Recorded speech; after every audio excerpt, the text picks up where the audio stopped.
وعلیکم السلام ورحمۃ اللہ وبرکاتہ. خیریت تو؟ الحمدللہ.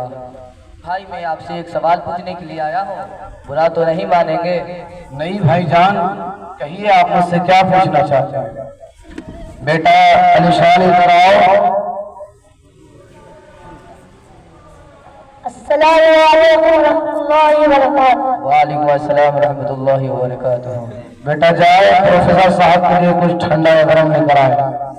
بھائی میں آپ سے ایک سوال پوچھنے کے لیے آیا ہوں، برا تو نہیں مانیں گے؟ نہیں بھائی جان، کہیے آپ مجھ سے کیا پوچھنا چاہتے ہیں. سنا ہے میں نے اپنے بچے کو حافظ قرآن بنانے کے لیے کسی حافظ کے حوالے کر دیا ہے. اس کی اسکول کی پڑھائی بند کرا کر اس کا داخلہ مدرسے میں کروا دیا ہے.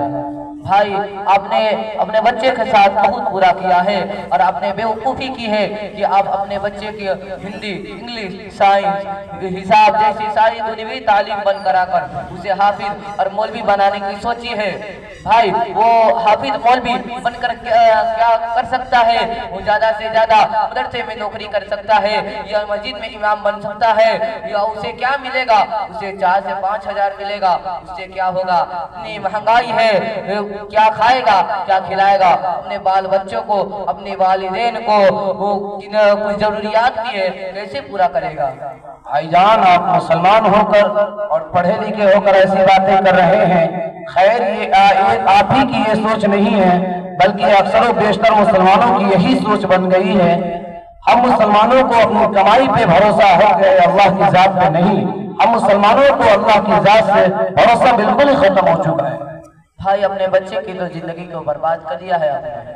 بھائی جان اگر ایسی بات ہے تو سنیں، میں نے اپنے بچے کی زندگی کو برباد نہیں بلکہ اپنے بچے کی زندگی کو، دنیاوی اور آخرت کی زندگی کو خیر کے ساتھ آباد کیا ہے. جب میرا بچہ جب روز محشر کے دن تمام انسانوں کے سامنے میرے اور میرے اہلیہ کے سر پہ نورانی تاج رکھا جائے گا اور جنت کا لباس پہنایا جائے گا اور میرے بچے سے کہا جائے گا کہ قرآن پڑھتا جا اور جنت کے درجوں پہ چڑھتا جا اور قرآن ٹھہر کر پڑھنا جس طرح تو نے دنیا میں پڑھا کرتا تھا، اور تیری جہاں آخری آیت ہوگی وہی تیرا مقام ہوگا. یہ ہے ایک حافظ قرآن کی قدر اور عزت. اللہ توبہ، اللہ توبہ. بھائی مجھے معاف کر دو، میں حافظ قرآن کے مرتبے اور مقام سے بالکل واقف نہیں تھا. میں حافظ قرآن کے بارے میں ایسا لفظ بولا اور مجھے معاف کر دو. اللہ پاک سے بھی میں معافی مانگتا ہوں. اپنے غلطیوں پر میں نوافق تھا جن کو اللہ رب العزت نے اتنا مرتبہ اور مقام دیا ہے، ان کے لیے ہماری نظر اتنی چھوٹی ہو چکی ہے. اور بھائی جان سنیں، جب میرا بچہ مدرسے میں قرآن پڑھنے جاتا ہے تو سمندر کی مچھلیاں، ہوا میں اڑنے والے پرندے، کیڑے مکوڑے اس کے لیے دعائیں خیر کرتے ہیں. یہاں تک کہ نورانی فرشتے بھی ان کی عزت کے لیے اپنے پروں کو بچھا دیتے ہیں. جب میرا بچہ مقدس کلام پڑھتا ہے تو عجیب و غریب سما ہو جاتا ہے. جب میرا بچہ اللہ کے گھر میں اللہ کا کلام پڑھتا ہے، یہ ہے میرے بچہ، یہ ہے میرا بچہ، یہ ہے میرے بچے کی شان. الحمدللہ. اللہ اکبر. بھائی آپ نے مجھے ایک حافظ قرآن کے مرتبے اور مقام کو سمجھایا.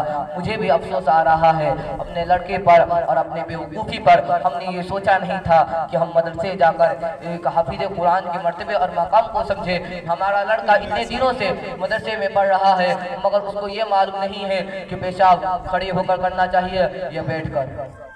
اور بھائی جان رہی بات اس کی تنخواہ کی تو وہ 4-5 ہزار کماتا ہے تو میرے لیے 40-50 ہزار کی خوشیاں دے گا. اور رزق کا معاملہ تو اللہ کے ہاتھ میں ہے. اور ایک حافظ کا بدلہ، ایک حافظ کا صلہ جب حشر کے میدان میں دیا جائے گا جہاں اچھے بھی فقیر ہوں گے. اور یہ دنیا کی زیب و زینت، مال و دولت تو چند دنوں کے لیے ہے. بھائی میں پھر سے توبہ کرتا ہوں کہ ایک حافظ قرآن کے لیے میں ایسا گستاخ لفظ بولا. بھائی ان کو دنیوی تعلیم بھی ضروری ہے، اسکول کی پڑھائی بھی ضروری ہے. اگر یہ بچے دونوں تعلیم حاصل کر لے تو باکمال ہوگا. بھائی جان دنیا میں رہنے اور دنیا کمانے کی ضرورت تو ہے کہ دونوں تعلیم حاصل کرے.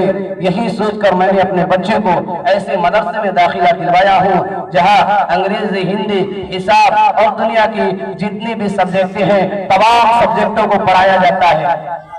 بہت خوب، سبحان اللہ بھائی، ایک تیر سے دو نشانے، بہت خوب۔ اور بھائی جان، میرا بچہ حافظ قرآن بننے کے بعد عالم دین بنے گا، اور عالم دین بننے کے بعد ڈاکٹر کی بھی تیاری کرے گا، اور انشاءاللہ وہ ڈاکٹر بھی بنے گا اور قوم ملت کی خدمت کرے گا۔ بھائی اپنے بچے کو ہیرا بنانے کی سوچی ہے، انشاءاللہ میں بھی اپنے بچے کو پہلے حافظ قرآن بناؤں گا۔ ٹھیک ہے بھائی، میں چلتا ہوں، السلام علیکم۔ وعلیکم السلام ورحمۃ اللہ وبرکاتہ۔